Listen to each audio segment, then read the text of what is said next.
Marcus Williams stood in his kitchen at 6 in the morning, holding a cup of coffee that had gone cold 20 minutes ago. Through the window, he could see the Chicago skyline beginning to wake up, but his mind was somewhere else entirely. Upstairs, his 4-year-old twins, Zoe and Isaiah, were still sleeping, and for the first time in months, Marcus allowed himself a moment of quiet. The silence didn't last long. A crash from upstairs told him that at least one of the twins was awake, probably Isaiah, who had inherited his father's tendency to knock things over when he was excited. Marcus set down his coffee and headed upstairs, taking the steps 2 at a time. "Daddy," Zoe called out as soon as she saw him. She was sitting up in her bed, her hair sticking up in every direction, while Isaiah was on the floor surrounded by the contents of his toy box. "Morning, babies," Marcus said, scooping up Isaiah and sitting on Zoe's bed. "Ready for breakfast?" The morning routine was something Marcus had perfected over the past year since his ex-wife had moved to California for her new job. Get the kids up, make breakfast, get them dressed, drop them off at daycare, rush to work, pick them up, dinner, bath time, stories, bed. Repeat. It was exhausting, but it was his life, and he loved his children more than anything in the world. Marcus worked as a senior accountant at a mid-sized firm downtown. The job paid well enough to afford their 3-bedroom house in a good neighborhood, but it also demanded long hours, especially during tax season. The daycare center was understanding, but they charged extra for late pickups, and Marcus was getting tired of seeing that additional fee on his monthly bill.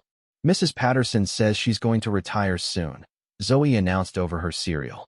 Mrs. Patterson was her favorite teacher at daycare. "She's old," Isaiah added helpfully. "Like really, really old." Marcus smiled despite his stress. "Mrs. Patterson isn't that old, buddy. But if she does retire, I'm sure they'll find someone just as nice to replace her." The truth was, Marcus had been thinking about alternatives to daycare for a while now. The twins were smart and energetic, and he felt like they might benefit from more individual attention. A nanny could help with homework, take them to activities, maybe even help around the house a little. The problem was money. A good nanny in Chicago cost almost as much as his mortgage. After dropping the kids off, Marcus sat in his car in the daycare parking lot and pulled out his phone. He had been putting off this decision for months, but something about Zoe's comment about Mrs. Patterson made him feel like it was time to act. He opened a nanny finding app that his friend had recommended and started browsing through profiles. Most of the nannies were young women with early childhood education degrees and glowing references. They all seemed capable, but their rates made Marcus wince. He was about to close the app when a profile caught his eye. The photo showed a young woman with kind eyes and a genuine smile. Her name was Isabella Chun, and her rate was significantly lower than the others. Marcus read her profile more carefully. 26 years old, child development degree from Northwestern, 3 years of experience, available immediately. Her references were excellent, and there was something in her description that made her seem different from the others. She wrote about wanting to make a real difference in children's lives, not just provide childcare. She mentioned loving books, outdoor activities, and helping kids explore their creativity. Before he could talk himself out of it, Marcus sent her a message. He kept it simple, introducing himself and the twins, mentioning his work situation, and asking if she would be interested in meeting to discuss the position. He hit send and immediately felt nervous. What if she wasn't interested? What if she was too good to be true? To his surprise, Isabella responded within an hour. She seemed enthusiastic about the opportunity and suggested meeting that afternoon at a coffee shop near Marcus's office. Marcus spent the rest of his workday distracted, trying to think of what questions to ask and what he should tell her about his family. The coffee shop was busy when Marcus arrived, but he spotted Isabella immediately.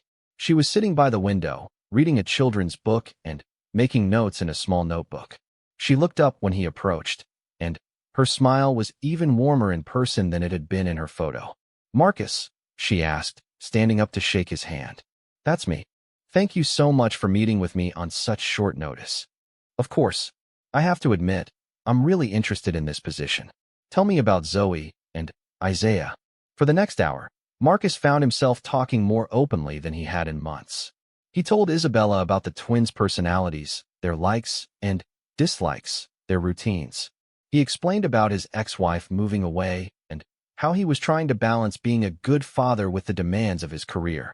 Isabella listened intently, asking thoughtful questions and taking notes. "What made you decide to become a nanny?" Marcus asked when there was a pause in the conversation. Isabella's expression became thoughtful. "I've always loved working with children. There's something magical about seeing the world through their eyes, you know? And I believe that the early years are so important. The right guidance and attention during that time can shape a child's entire future." "That's exactly what I want for Zoe and Isaiah," Marcus said. "I want them to feel supported and encouraged. I want them to know they can do anything." Being a Black father raising children in today's world must come with unique challenges, Isabella said gently. "I want you to know that I understand that, and I would consider it an honor to help you give them the best possible foundation." Marcus felt a weight lift from his shoulders. This woman got it. She understood what he was trying to do for his children. "I have to ask," Marcus said, feeling slightly embarrassed. "Your rate is lower than most of the other nannies I've seen. Why is that?" Isabella looked down at her coffee for a moment. "Honestly, I'm new to this area, and I'm more interested in finding the right family than making the most money. I can tell just from talking to you how much you love your children, and that's what matters to me." They talked for another 30 minutes about practical matters. Schedule, responsibilities, emergency contacts. Isabella would start the following Monday if everything worked out. She would pick up the twins from daycare, bring them home, help with homework, prepare snacks, and stay until Marcus got home from work. She offered to do light housekeeping and meal prep, which made Marcus feel like he was getting an incredible deal. "Would it be possible to meet Zoe and Isaiah before we make this official?" Isabella asked as they prepared to leave. "Absolutely. How about this weekend? We could meet at the park near our house. Let them play while we talk." Saturday morning was sunny and warm, perfect weather for the playground. Marcus had explained to the twins that they were going to meet someone who might help take care of them when he was at work.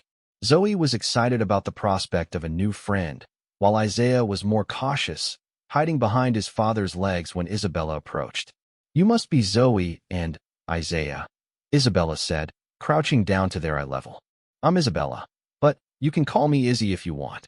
"I like your hair," Zoe said immediately. Isabella's long black hair was braided with small, colorful beads that caught the sunlight. "Thank you.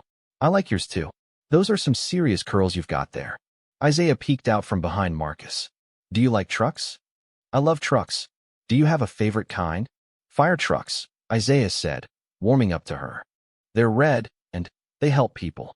Fire trucks are pretty awesome. Heroes drive those trucks." For the next 2 hours, Marcus watched as Isabella effortlessly connected with his children. She pushed them on swings, helped them navigate the climbing structure, and even convinced Isaiah to try the slide he had been afraid of for months. She listened to Zoe's elaborate stories about her stuffed animals and engaged Isaiah in a detailed discussion about different types of vehicles. "She's nice, Daddy," Zoe whispered when Isabella was helping Isaiah with his shoes. "I like her too," Isaiah added. "She knows about fire trucks." That evening, after the kids were in bed, Marcus called Isabella to offer her the position. She accepted immediately, and they agreed that she would start the following Monday. "Thank you for trusting me with your children," Isabella said. "I promise I won't let you down." Marcus hung up feeling optimistic for the first time in months. He had found someone who seemed to genuinely care about his children, someone who could help him give them the attention and support they deserved. It felt too good to be true, but sometimes good things did happen. What Marcus didn't know was that Isabella Chun was keeping a significant secret. Her real name was Isabella Montgomery, and she was the daughter of tech billionaire Richard Montgomery, founder of Montgomery Industries. She had grown up in mansions and private jets, attended the most exclusive schools, and had access to more money than most people could imagine. But Isabella had always felt suffocated by her family's wealth and expectations.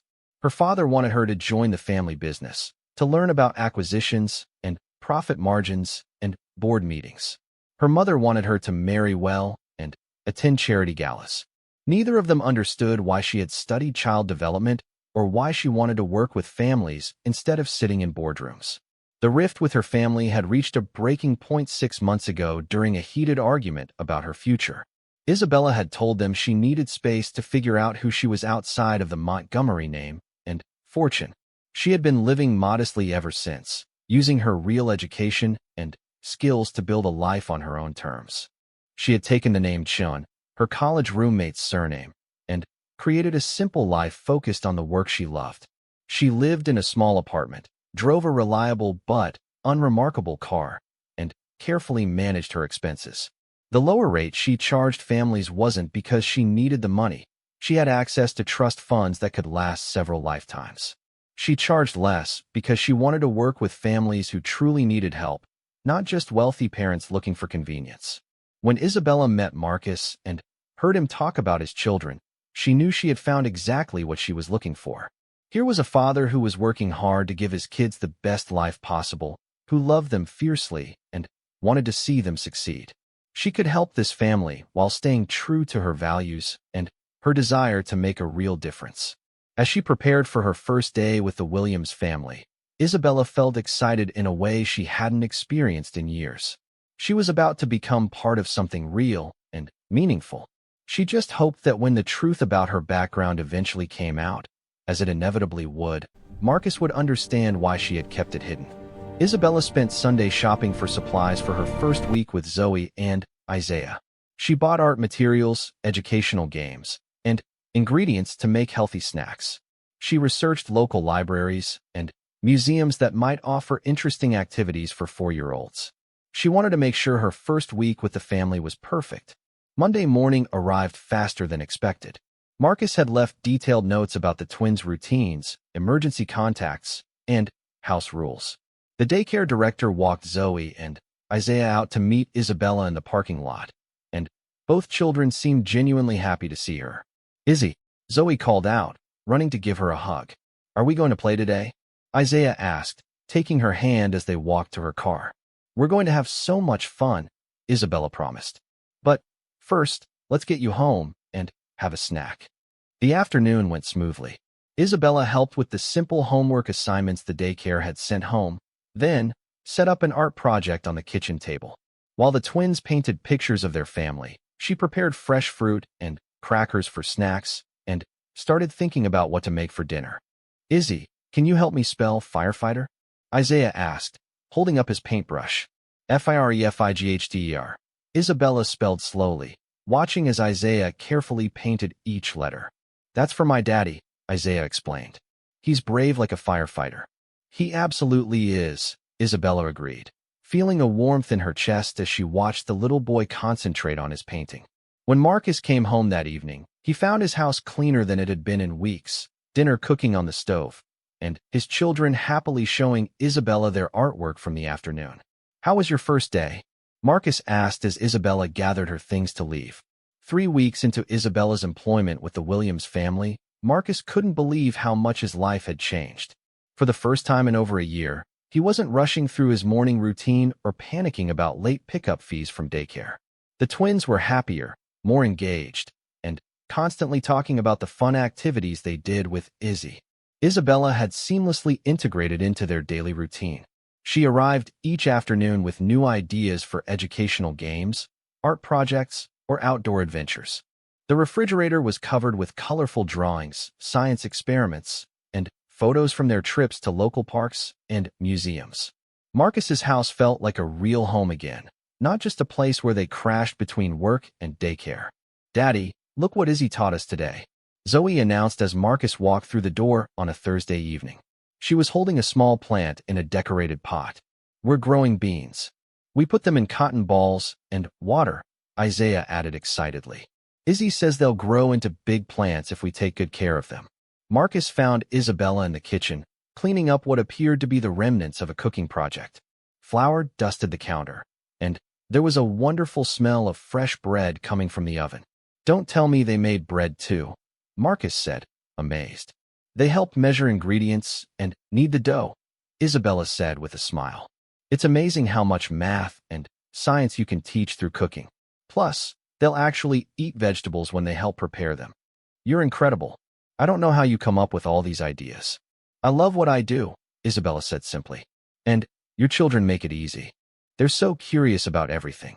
Marcus noticed that Isabella never talked much about herself. She deflected personal questions gracefully, always steering the conversation back to the twins or practical matters about their care. He had learned that she grew up in California, studied at Northwestern, and loved working with children, but beyond that, she remained something of a mystery. What Marcus didn't see was the careful thought that went into Isabella's activities with his children. Every project, every outing, every lesson was designed not just to entertain Zoe and Isaiah, but to broaden their horizons and build their confidence. She had access to resources most nannies could never afford, but she used them subtly, never in ways that would raise questions. When she took them to the Children's Museum, she quietly paid for the premium membership that allowed unlimited visits and special programs. When Isaiah showed interest in dinosaurs, she arranged for a paleontologist friend of her father's to video call with him and answer his questions about fossils. When Zoe expressed interest in ballet, Isabella found a way to get her enrolled in classes at one of the city's best dance studios, telling Marcus she had found a scholarship program for the fees. Isabella's biggest challenge was maintaining her simple lifestyle while having access to unlimited resources. She lived in a modest apartment and drove a reliable but unremarkable Honda Civic. Her clothes were nice, but not designer. Her phone was current, but not the latest model. She had learned to live like someone earning a nanny's salary, not someone whose trust fund could buy a small country. The only luxury Isabella allowed herself was her education. She continued reading research about child development, took online courses to improve her skills, and attended conferences when they were available virtually. She told Marcus she was working on continuing education requirements, which was technically true, even if she wasn't required to do it for any certification. Marcus's coworkers had started commenting on the positive changes in his demeanor. He was less stressed, more focused during meetings, and actually left the office at reasonable hours instead of staying late to avoid the chaos of pickup time and evening routines. "You seem different lately," his friend and colleague James mentioned over lunch. "More relaxed. What's your secret?" "I hired a nanny for the twins," Marcus explained. "Best decision I've made in years. Must be costing you a fortune." "Actually, her rate is pretty reasonable. She's amazing with the kids, and she genuinely cares about them. It's not just a job for her." "Sounds too good to be true. What's the catch?" Marcus thought about it. "Honestly, I keep waiting for the other shoe to drop. She's perfect, maybe too perfect. Sometimes I wonder why someone with her qualifications and obvious talent would want to work for what I can afford to pay." James raised an eyebrow. "Maybe she just likes your family." "Maybe," Marcus agreed, but something nagged at him. Isabella was clearly educated and capable of working anywhere. Why had she chosen his family over the wealthy families who could pay twice what he offered? That evening, Marcus decided to do something he had been putting off. After the twins were asleep, he sat down with his laptop and did a more thorough search of Isabella's background. Her references checked out perfectly. Glowing reviews from previous families, confirmation of her degree from Northwestern, and verification of her childcare certifications. But there was something strange about her online presence. Most people their age had social media profiles, photos with friends, digital footprints that showed their lives and interests. Isabella's online presence was remarkably sparse. She had a professional profile on the Nanny service website, a basic LinkedIn account with minimal information, and nothing else he could find. Marcus felt guilty for investigating someone who had been nothing but wonderful to his family, but his protective instincts as a father were strong. What if Isabella was hiding something that could put his children at risk? The next day at work, Marcus found himself distracted. He kept thinking about Isabella's mysterious background and wondering if he was being paranoid or practical. During his lunch break, he decided to call one of her references, a family in Evanston where she had worked the previous year. "Oh, Isabella was wonderful," the woman, Mrs. Davidson, told him enthusiastically. "We were so sad when she had to leave. Our children still ask about her." "Why did she leave?" Marcus asked. "She said she needed to relocate for personal reasons. We offered to help her find a family in our area, but she seemed set on Chicago. She was very private about her personal life, but she was absolutely devoted to our children." Private about her personal life. That seemed to be a pattern with Isabella. Marcus thanked Mrs. Davidson and hung up feeling both reassured and more curious than ever. Meanwhile, Isabella was having her own moment of reckoning. She had been working with the Williams family for almost a month, and every day made it harder to maintain her deception. Not because she wanted to reveal her wealth, but because she was genuinely falling in love with this family and the life they represented. Marcus was an incredible father, patient, loving, and dedicated to giving his children every opportunity to succeed. He worked hard, sacrificed for his kids, and never made them feel like they were a burden. Watching him with Zoe and Isaiah reminded Isabella of everything she had missed in her own childhood, when her parents were too busy with business deals and social obligations to really connect with her. The twins were thriving under her care, but more than that, they were teaching her things about joy and simplicity that all her expensive education had never covered. Isaiah's excitement over a successful science experiment was worth more to Isabella than any of the elaborate gifts her parents had given her as a child. Zoe's trust as she shared her dreams and fears was more precious than any jewelry in her mother's collection. Isabella's evening routine had changed completely since she started working with the Williams family. Instead of calling her parents' housekeeper to check on trivial matters or attending charity events she didn't care about, she spent her evenings planning activities for the twins, researching local educational opportunities, and thinking about how to support Marcus as a single father. She had also started volunteering at a local literacy program on weekends, something she had never had time for when her schedule was filled with family obligations and society events. Working with families who genuinely needed support was fulfilling in ways her privileged upbringing had never been. But Isabella knew her secret couldn't last forever. The longer she stayed with the Williams family, the more likely it became that someone would recognize her or that her background would be discovered. She had already had one close call when they encountered a family friend of her parents at the Children's Museum.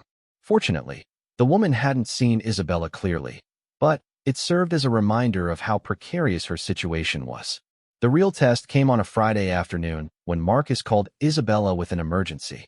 His boss had scheduled a last-minute client meeting that could run late into the evening, and he needed her to stay with the twins overnight for the first time. "I know this isn't what we agreed on," Marcus said apologetically. "I can try to find someone else, but you're the only person I trust with them right now." "Of course I'll stay," Isabella said without hesitation. "Don't worry about anything. The kids will be fine." That evening, after dinner and baths and bedtime stories, Isabella found herself alone in Marcus's house for the first time. She respected his privacy completely, but as she tidied up the living room, she couldn't help noticing the family photos on the mantel and the personal touches that made this house a home. There were pictures of Marcus with the twins at various ages, evidence of birthday parties and holidays, and everyday moments that had been carefully preserved.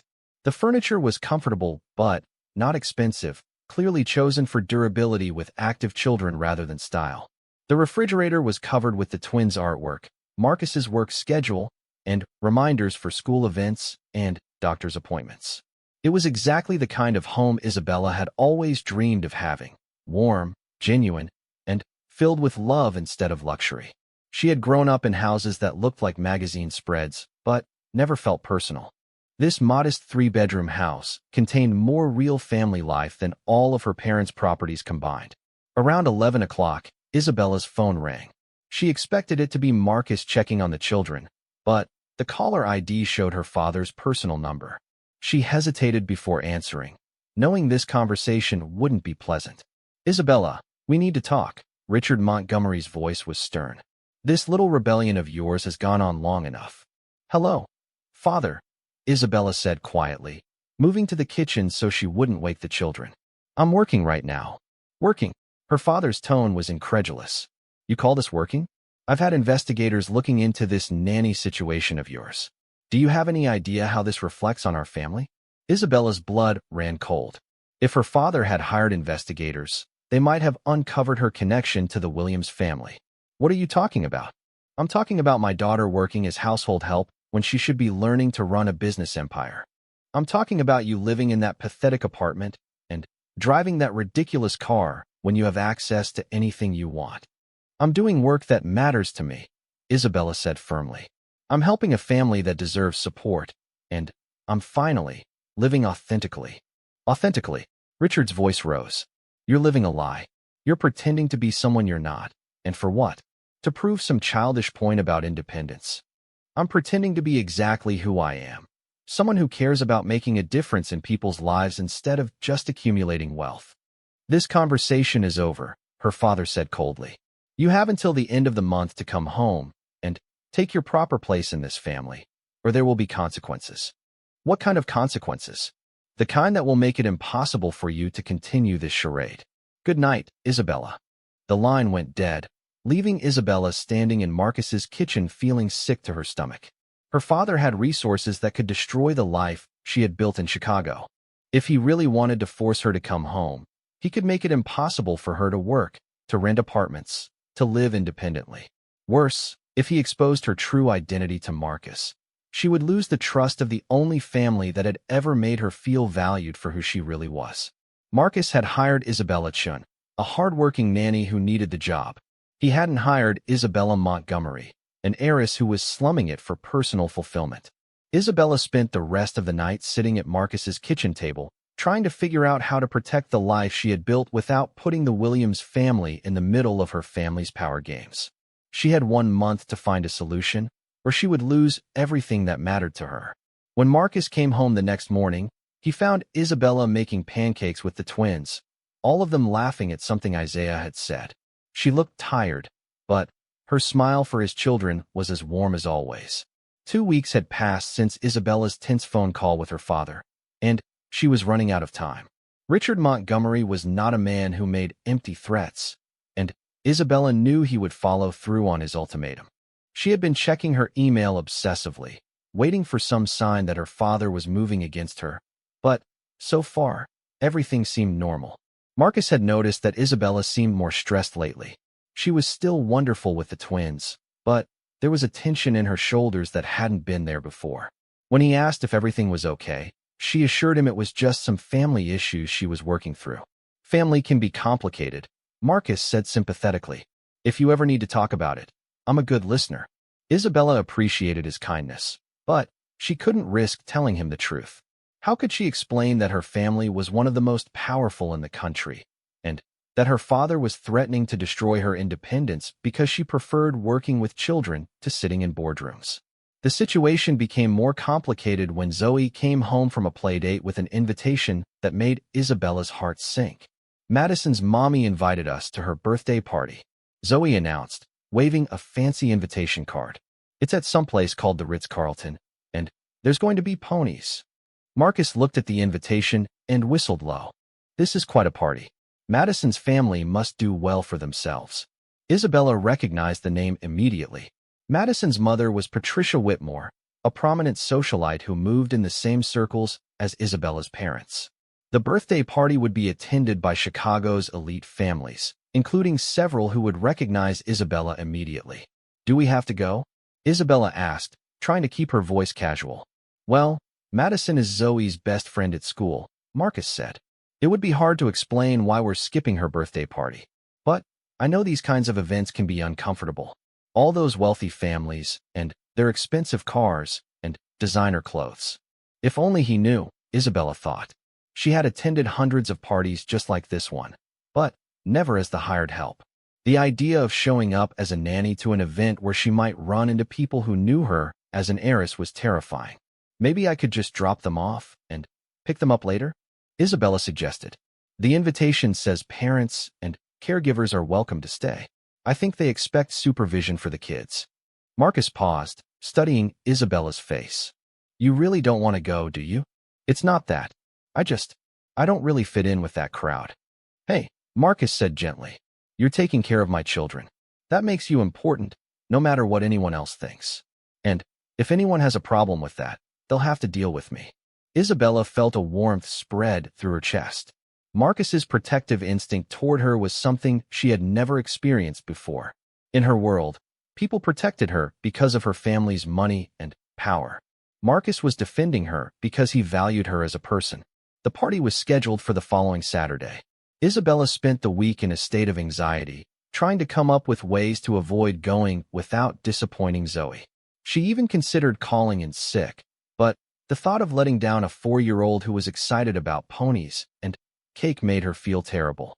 Friday evening brought an unexpected solution, but not one Isabella wanted. Her phone rang while she was helping Isaiah with a puzzle, and her mother's name appeared on the screen. "Hello, Mother," Isabella answered, stepping into the hallway. "Darling, I have wonderful news." Catherine Montgomery's voice was bright with false cheer. "Your father and I are in Chicago for the weekend. We have business meetings, but we'd love to see you." Isabella's blood turned to ice. "You're here? In Chicago? We're staying at the Ritz-Carlton. Perhaps we could have brunch tomorrow? There's something important we need to discuss." The Ritz-Carlton, the same hotel where Madison's birthday party was being held. Isabella's worst nightmare was about to come true. Her two worlds were about to collide in the most spectacular way possible. "I'm working tomorrow," Isabella said weakly. "Surely you can take a few hours off to see your parents," Catherine said, her tone sharpening. "We have some papers for you to sign, and your father wants to discuss your future." Isabella knew there was no point in arguing. If her parents were in Chicago, they weren't going to leave without seeing her. And if they were staying at the Ritz-Carlton during Madison's party, there was a good chance they would run into Marcus and the twins anyway. "I'll call you tomorrow," Isabella said finally. "Excellent. We'll expect you around 11. After hanging up, Isabella sat on Marcus's stairs, trying to figure out how to handle this disaster. She could call in sick and avoid the party altogether, but that would leave Marcus to handle two 4-year-olds at an upscale event by himself. She could go to the party and hope her parents stayed in their suite, but if they saw her, the entire truth would come out in the worst possible way. The next morning, Isabella arrived at the Williams house feeling like she was walking toward her execution. Marcus was trying to wrestle Isaiah into his good clothes, while Zoe spun around in her favorite dress. "You look nice," Marcus said when he saw Isabella. She had chosen her outfit carefully, professional but not too fancy, something that would help her blend in with the other nannies and caregivers. "Thank you. Are we ready for this pony party?" The drive to the Ritz-Carlton was torture for Isabella. Every block brought her closer to potential discovery. She kept hoping her parents would stay in their suite or be out at their business meetings, but she had learned long ago that hope was not a strategy when dealing with Richard and Catherine Montgomery. The party was being held in the hotel's grand ballroom, which had been transformed into a magical wonderland complete with actual ponies, a petting zoo, and enough pink and gold decorations to stock a small country. Isabella was impressed despite her anxiety. Even by her family's standards, this was an elaborate children's party. Marcus whistled as they walked into the ballroom. "This is incredible." Madison's family really went all out. Zoe and Isaiah were immediately swept up in the excitement, running toward the ponies with the other children. Isabella stayed close to Marcus, scanning the room for any sign of her parents or other familiar faces. "Isabella, is that you?" Isabella's heart stopped as she turned to see Patricia Whitmore approaching with a confused smile.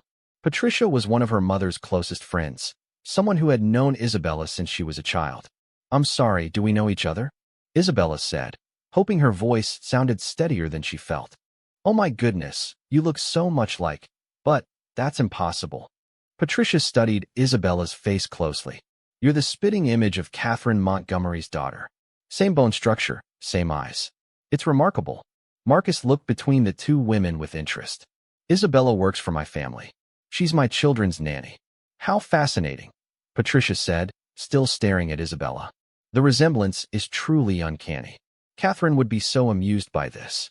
In fact, she's here at the hotel this weekend. I should introduce you." "That's not necessary," Isabella said quickly. "I'm sure she's very busy." "Nonsense.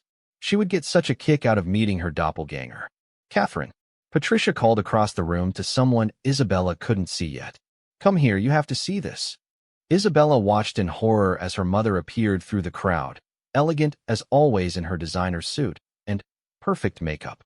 Catherine Montgomery stopped short when she saw Isabella, her face cycling through confusion, recognition, and fury in the span of seconds. "Mother," Isabella said quietly, knowing there was no point in continuing the charade. Marcus's head snapped toward Isabella. "Mother, oh my," Patricia said, clearly delighted by the drama unfolding in front of her. "This is quite a surprise. Catherine, what is your daughter doing here working as a nanny?" Catherine Montgomery drew herself up to her full height, her expression cold and controlled. Isabella has been going through a rebellious phase. We had hoped she would come to her senses, but apparently she's determined to embarrass the family. Wait, Marcus said, his voice rising. Your daughter? As in, your actual daughter? Isabella, what is going on here? Isabella felt like the world was spinning around her. The one thing she had dreaded most was happening in front of a room full of people, including 2 children who trusted her completely. Marcus, I can explain, Isabella began. But he was already backing away from her, his face a mixture of confusion and betrayal. Explain what? That you've been lying to me for weeks? That my children's nanny is actually some kind of wealthy heiress playing pretend? It's not like that, Isabella said desperately. Everything I told you about caring for your children was true.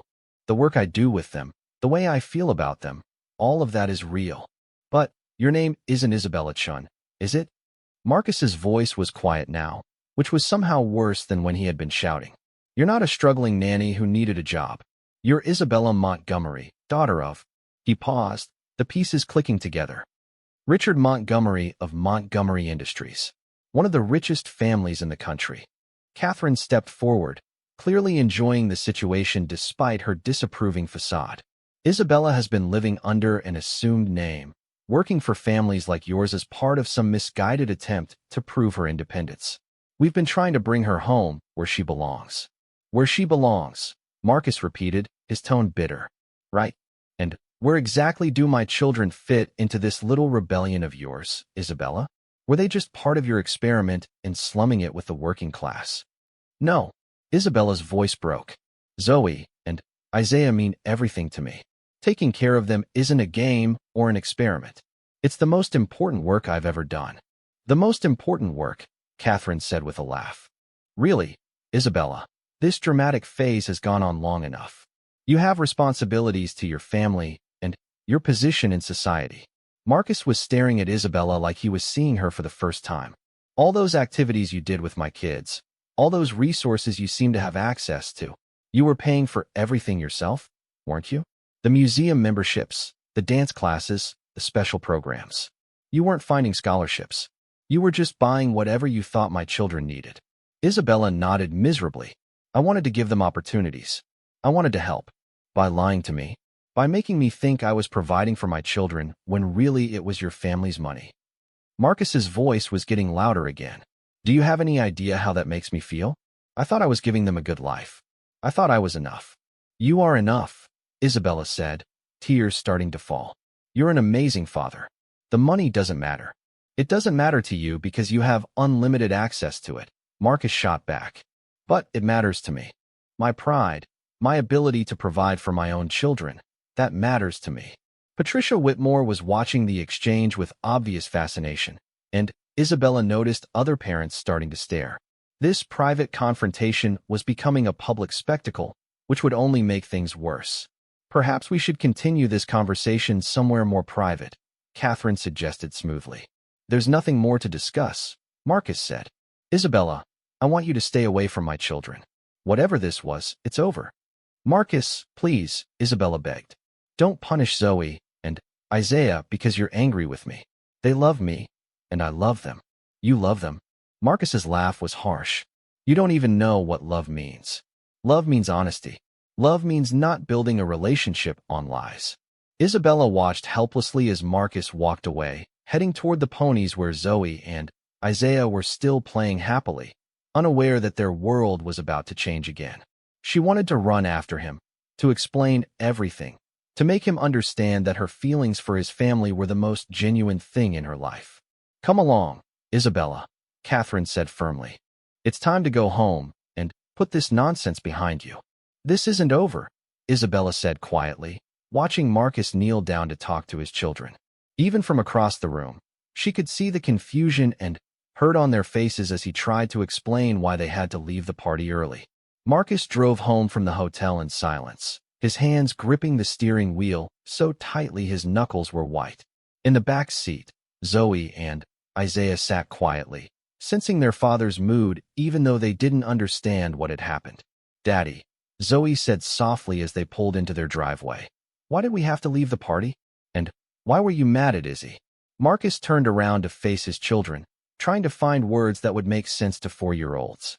How could he explain that the woman they trusted and loved had been lying to them for weeks?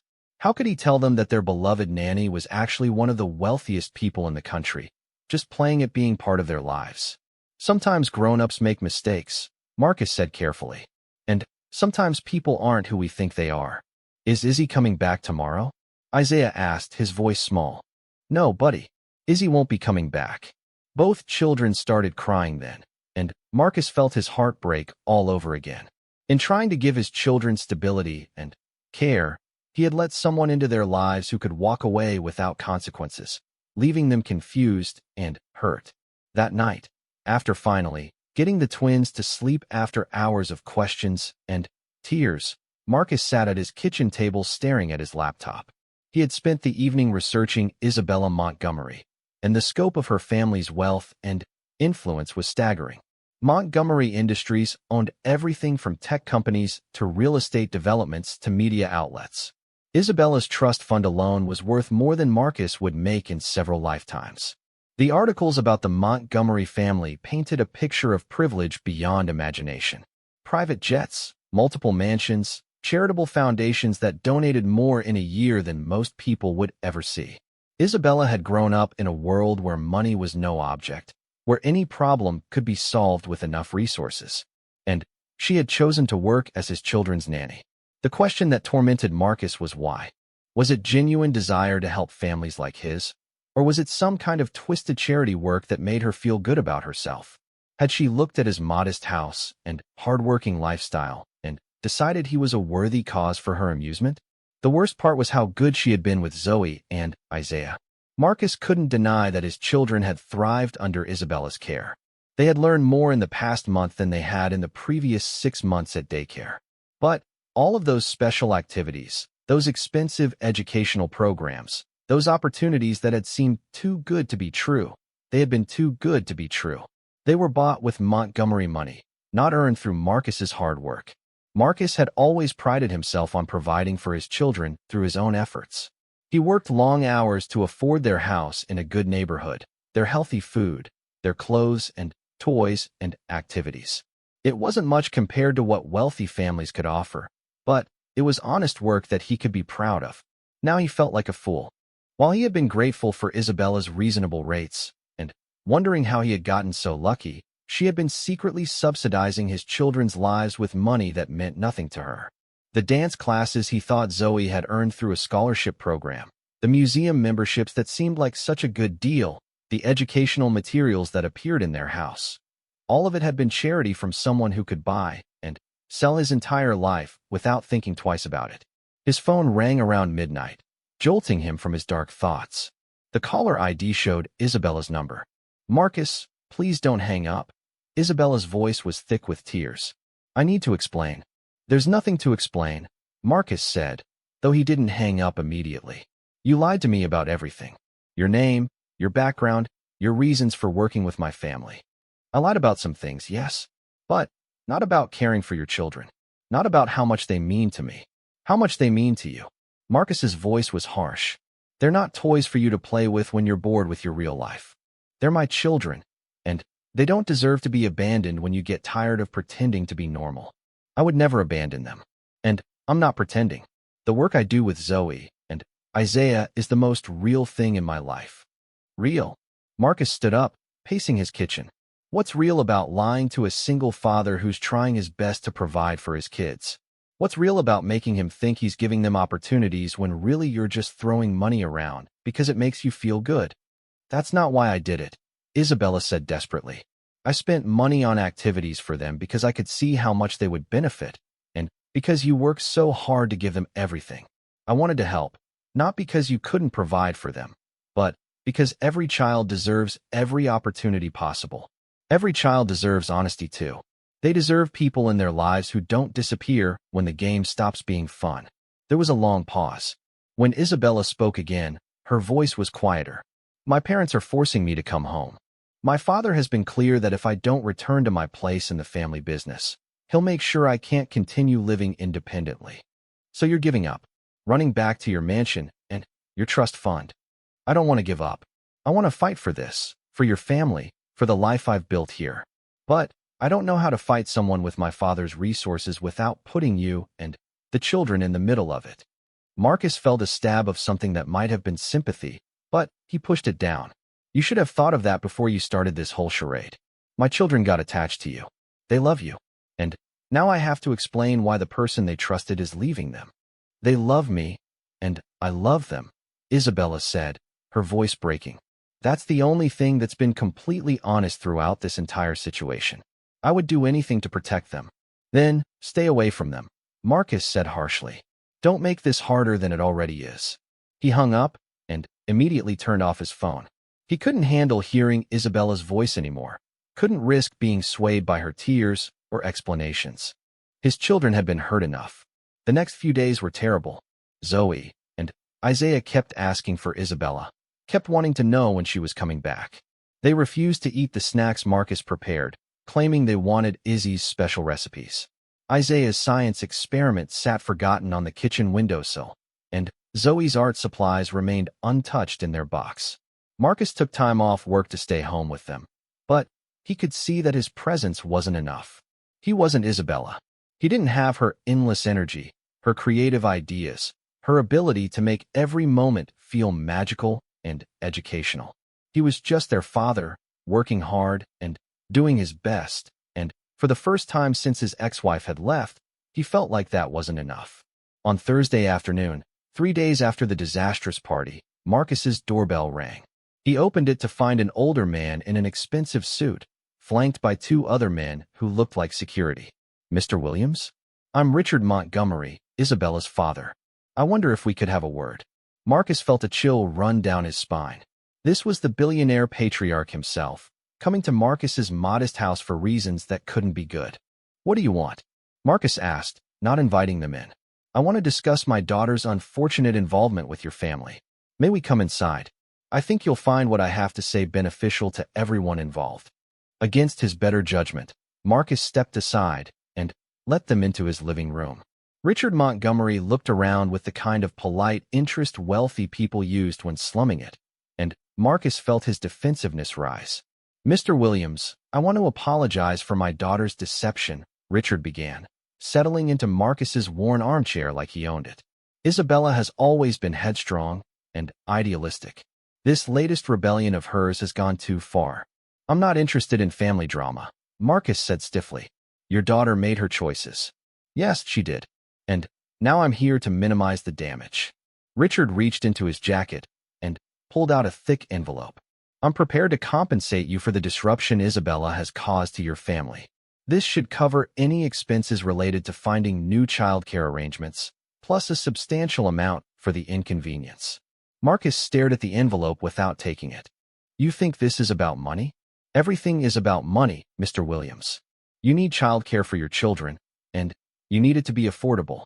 Isabella created a dependency, and now she's leaving you to find alternatives at market rates. This compensation will ensure that her selfishness doesn't hurt your family financially. I don't want your money, Marcus said quietly.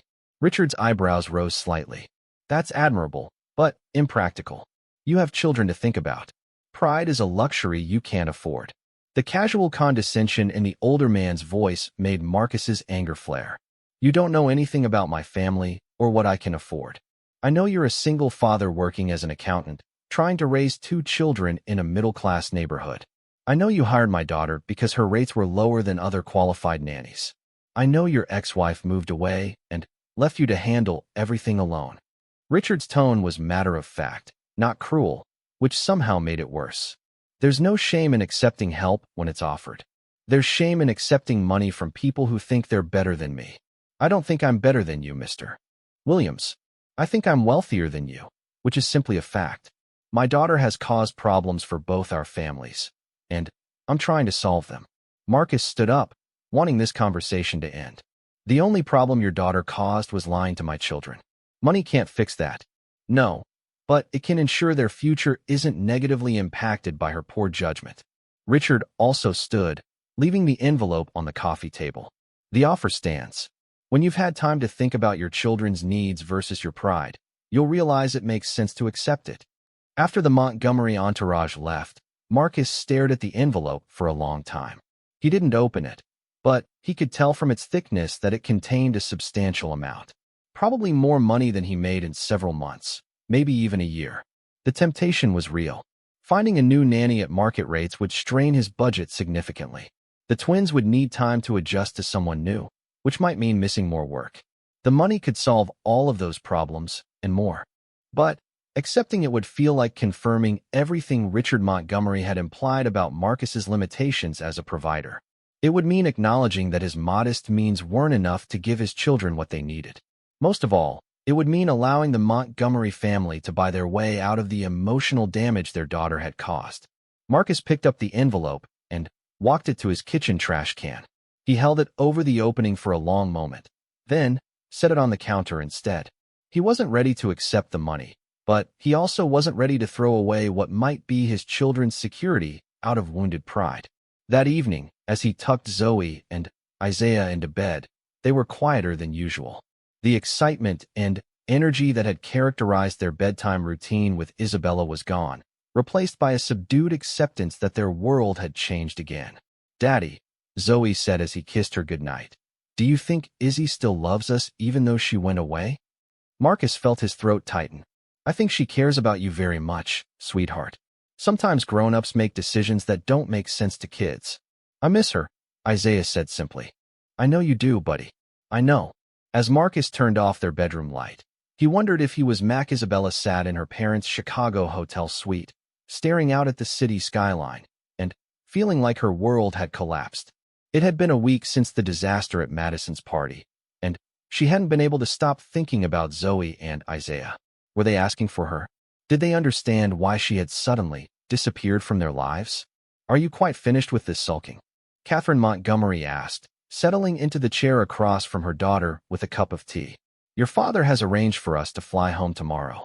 It's time to put this episode behind you and focus on your real responsibilities." "This isn't an episode," Isabella said quietly. "Those children need me. Marcus needs help, even if he's too proud to admit it. Marcus Williams is not your concern anymore. Your father has handled the situation appropriately." Isabella turned to face her mother. "What do you mean, handled it appropriately?" Catherine's smile was cool and satisfied. "Your father offered Mr. Williams substantial compensation for the inconvenience you caused, enough to secure excellent childcare for years to come. And did he accept it?" "Not yet, but he will. Men like him always do, once their pride stops clouding their judgment." Isabella felt sick. The idea of her father trying to buy off Marcus's hurt feelings with money was exactly the kind of solution her family always chose. Throw enough cash at a problem, and it would go away, regardless of the human cost. "I need to see them," Isabella said, standing up abruptly.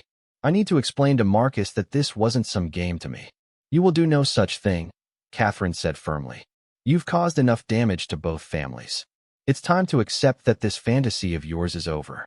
Isabella looked at her mother, this woman who had never understood why Isabella couldn't be satisfied with the life of leisure and philanthropy that had been planned for her. Catherine genuinely couldn't comprehend why her daughter would want to work with children instead of attending board meetings and charity galas. "What if it doesn't have to be over?" Isabella said slowly, an idea forming in her mind. "Isabella, don't be ridiculous. You can't continue this charade indefinitely." "Not the charade. But what if I could help the Williams family openly, honestly? What if I could use our resources to make a real difference in their lives without lying about who I am?" Catherine set down her teacup with a sharp clink. "You want to announce to the world that a Montgomery is working as a nanny?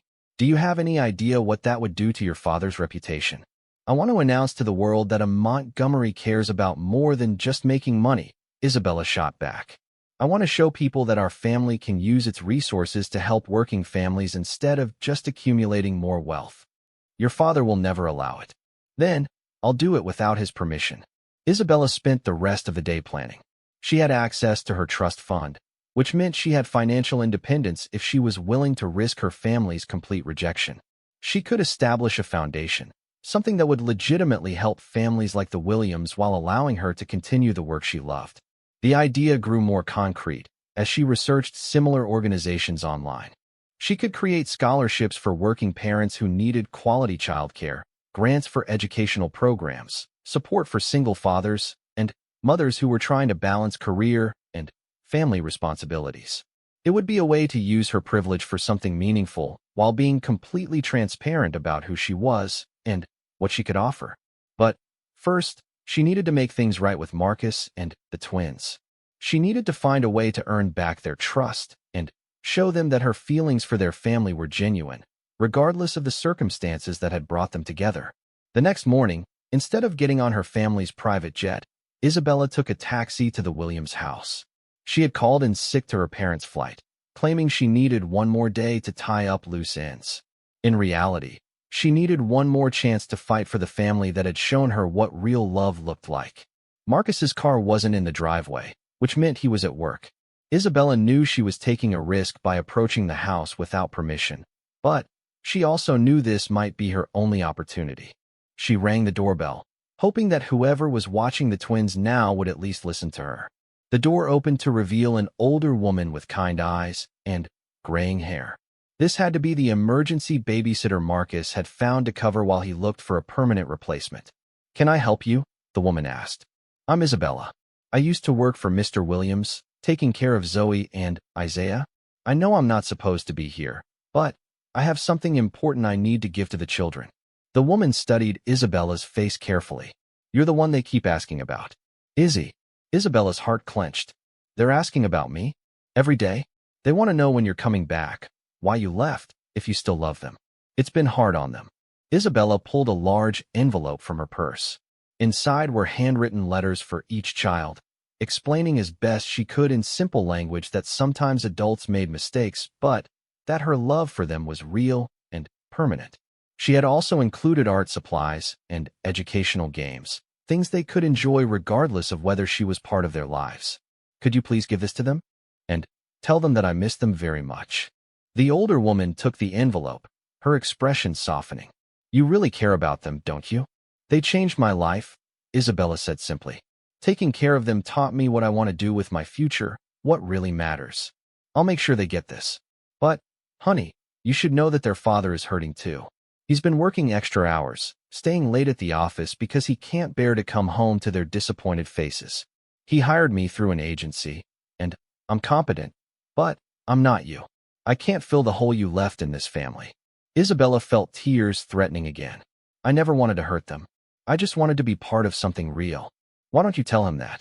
Really tell him, without all the family drama and money complications. Just talk to him parent to parent about what those children need." That afternoon, Isabella waited in the parking lot of Marcus's office building. She had called his receptionist and found out what time he usually left work. She felt like a stalker, but she was desperate for one honest conversation, one chance to explain her side without interference from either of their families. Marcus emerged from the building at 6:30, his shoulders slumped with exhaustion. When he saw Isabella leaning against his car, he stopped short, his expression cycling through surprise, anger, and something that might have been relief. "What are you doing here?" he asked, not approaching any closer. "I needed to talk to you. Away from our families, away from all the complications. Just us, talking about Zoe and Isaiah." "There's nothing to talk about. I told you to stay away from my children." "Your children are heartbroken," Isabella said bluntly. "Your babysitter told me they ask for me every day. They don't understand why I disappeared from their lives." Marcus's jaw tightened. "That's your fault for getting them attached to you in the first place." "Yes, it is my fault. I made a huge mistake by not being honest with you from the beginning. But, Marcus, my feelings for them were never a lie. The work I did with them, the love I have for them, that was the most honest thing in my life." "Love," Marcus said bitterly. "You keep using that word. Do you even know what it means?" "I know what it means to watch a 4-year-old struggle with a math concept, and then light up when they finally understand it.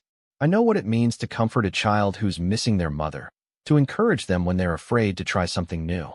I know what it means to see a father working himself to exhaustion because he wants to give his children everything, and to want to help make that easier for him." Marcus was quiet for a long moment. "Why didn't you tell me the truth? If your feelings were so genuine, why all the lies?"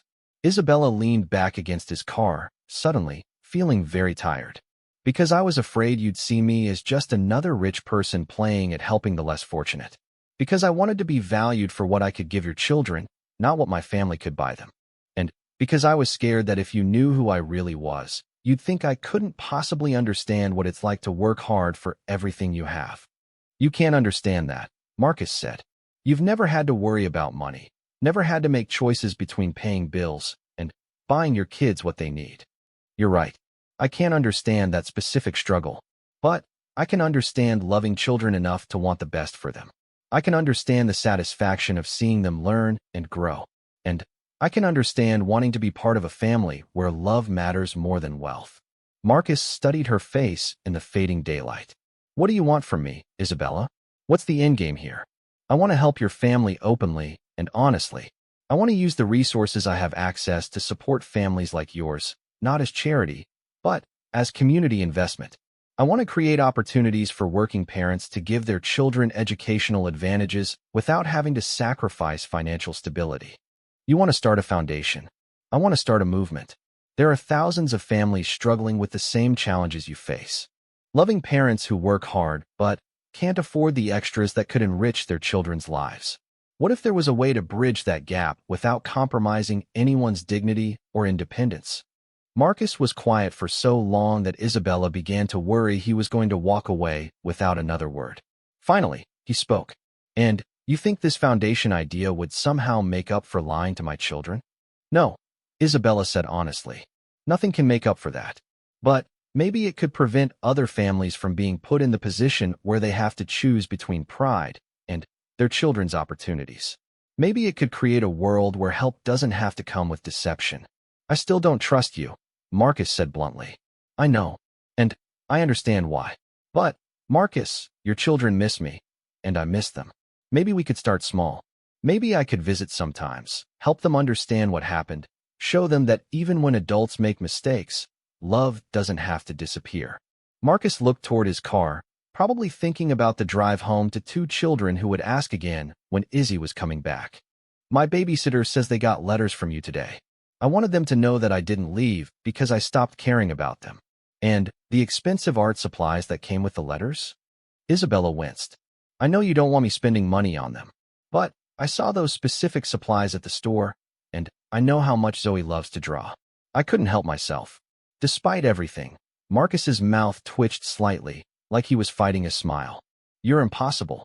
I'm trying to figure out how to be better, how to use my privilege responsibly instead of running from it. Marcus was quiet again, thinking. When he finally spoke, his voice was softer than it had been since the hotel confrontation. If you wanted to visit them sometime, supervised, just to help them understand what happened, I might be willing to consider that. But no more lies, no more secrets, and no more unauthorized spending on my children. Isabella felt hope bloom in her chest for the first time in a week. I promise. Complete honesty from now on. And this foundation idea. You're serious about that? Completely serious. I want to use my family's resources to support families, not control them. I want to create opportunities, not dependencies. Marcus nodded slowly. Then, maybe we can talk about that too. Maybe there's a way to help other families avoid the complications we've been through. 6 months later, Isabella stood in the offices of the Williams Family Foundation, reviewing applications for their new childcare assistance program. The foundation was a joint venture between the Montgomery Family Resources and Marcus's practical understanding of what working families actually needed. Marcus had eventually agreed to become the foundation's executive director, bringing his accounting skills and first-hand knowledge of single parenting to the organization. Isabella served as the program coordinator, working directly with families to match them with resources and opportunities. The foundation provided childcare scholarships, educational programs, and support services for working parents, but always with respect for family independence and dignity. Recipients weren't charity cases. They were community members investing in their children's futures with temporary assistance during challenging times. Zoe and Isaiah were thriving. Isabella was back in their lives as a family friend and foundation colleague of their fathers, not their nanny. The relationship was different now, built on honesty instead of deception, but the love between them had survived the transition. Ready for tonight's fundraising dinner? Marcus asked, appearing in Isabella's office doorway with 2 cups of coffee. Almost. I just want to finish reviewing these applications. This single mother in Englewood has a son who's interested in robotics, and I think we can get him into the summer program at the Science Museum. Marcus smiled, settling into the chair across from her desk. You know, when I first hired you as a nanny, I never imagined we'd end up running a foundation together. When I first answered your job posting, I never imagined I'd find a family worth fighting for, Isabella replied. The foundation wasn't a perfect solution to the complex problems facing working families, but it was a start. More importantly, it was built on the principle that everyone deserved opportunities to thrive, regardless of their economic circumstances. Isabella had finally found a way to use her privilege that honored both her resources and her values. She was no longer hiding from her family's wealth or pretending to be someone else. She was Isabella Montgomery, heiress and advocate, working alongside Marcus Williams to build bridges between communities that had too often been separated by assumptions and misunderstandings. That evening, at the Foundation's first annual fundraising dinner, Isabella watched Marcus give a speech about the importance of supporting all families in their efforts to give their children the best possible future. In the audience, she could see Zoe and Isaiah sitting with their babysitter, wearing their best clothes and beaming with pride at their father. This was what love looked like when it was built on truth instead of deception. This was what happened when people chose to fight for each other instead of fighting against their circumstances. This was the family Isabella had been searching for all her life. And this time, she was part of it honestly. The right choice by cutting Isabella out of their lives completely. His children were clearly suffering, and part of him suspected that Isabella's feelings for them had been genuine, regardless of her deceptions about everything else. But trust, once broken, was almost impossible to rebuild. And Marcus couldn't risk letting someone back into his children's lives who might disappear again when the real world came calling. He just hoped that protecting them from future disappointment was worth the pain they were experiencing now. Oh, but it is, Catherine replied. Your father is already making arrangements to ensure this situation doesn't happen again. By Monday morning, there won't be any trace of Isabella Chun left in Chicago. Isabella felt a chill run through her. When her father decided to eliminate something, it stayed eliminated. But she wasn't going to give up on the Williams family without a fight. She had found something worth fighting for, and she wasn't going to let her parents' expectations destroy it. As she watched Marcus leave the hotel with 2 confused and disappointed children, Isabella made a decision. She was going to find a way to make this right, even if it meant going against her family's wishes and everything she had been raised to believe about her place in the world. The war between Isabella Montgomery and the life she was supposed to live was just beginning. How did everything go? Marcus asked, accepting a cup of coffee gratefully. Perfect, Isabella said, and for that moment, it was true. They were absolute angels. But as she gathered her things to leave, Isabella caught Marcus watching her with a thoughtful expression that made her wonder if he was starting to suspect that there was more to his children's nanny than met the eye. Perfect, she said honestly. Your children are amazing, Marcus. You should be so proud. I am. Thank you for everything. I can already tell this is going to work out great. As Isabella drove home to her small apartment, she felt a contentment she had never experienced in her family's mansions. This was what she had been searching for. The chance to be valued for who she was, not what her family owned. She was making a difference in the lives of 2 wonderful children and helping a father who deserved all the support she could give. She just hoped her secret would stay hidden long enough for them to see her as Isabella the nanny, not Isabella the heiress. Because for the first time in her life, she had found a place where she truly belonged, and she wasn't ready to risk losing it.